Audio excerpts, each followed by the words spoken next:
Welcome, everyone. This is April Lejeune, host of the America Matters radio show, and I've got a new format starting this year, which I hope you'll stay with me as I post shorter videos with the same good content and analysis. Today, we're going to start with the Minnesota shooting, which happened yesterday.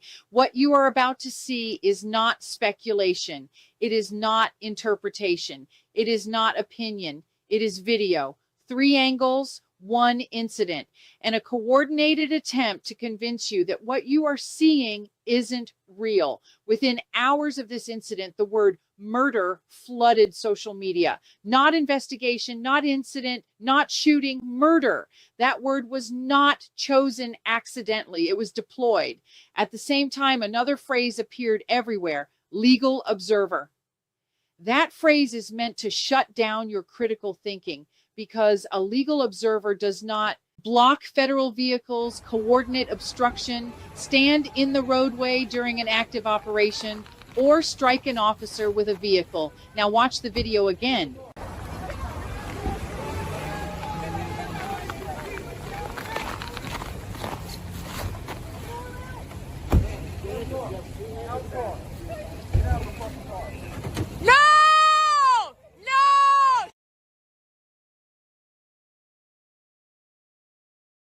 This is not observation. This is obstruction.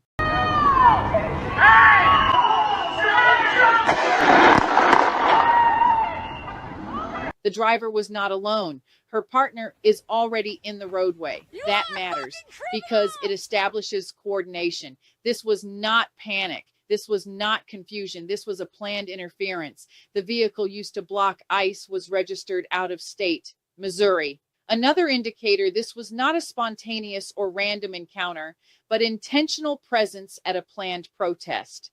At this moment, the vehicle moves and an ICE agent is struck in the leg. A vehicle used against an officer on foot is not neutral. Under federal standards, it is lethal force. This is not politics. This is policy. Only after the agent is struck does the shot occur. Force did not begin with the gunshot.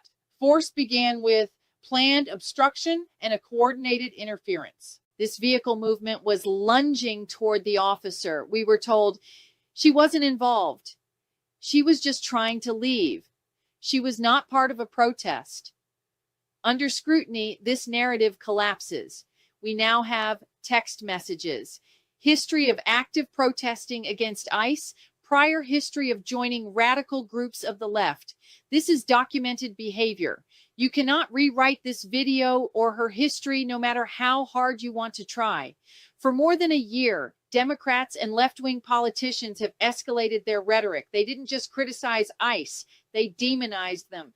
Donald Trump's modern-day Gestapo is scooping folks up off the streets. They're in unmarked vans, wearing masks, being shipped off to foreign torture dungeons.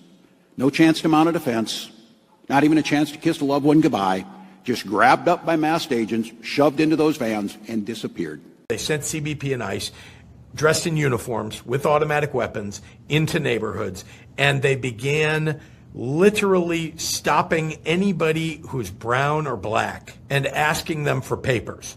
Words matter, especially when spoken by people in power. This rhetoric does not stay on the podium. It floods social media, TikTok, X, Instagram. Some posts don't just insult ICE agents, they call for violence. That is a federal crime. This is why Donald Trump deployed the National Guard to protect federal agents, to protect federal buildings, to prevent escalation. Democrats sued to stop it. A judge sided with them, and the rhetoric continued. Yesterday, rhetoric met reality. A year of dehumanization, a year of Nazi accusations, a year of propaganda. And when the consequences arrived, the left tries to call it murder. You are not required to believe any narrative. You're not even required to believe the video. What you believe does not change facts. They're trying once again to use propaganda to control reality.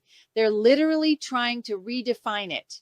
This time, we're not going to let it. The video speaks for itself, and the left can blow a gasket, but it will not change reality. Rhetoric has consequences. Video does not lie.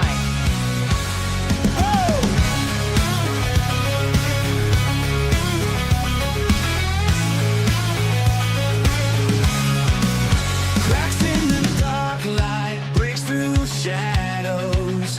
Hollow hearts finding hope where none follow. Searching for truth in ashes and dust.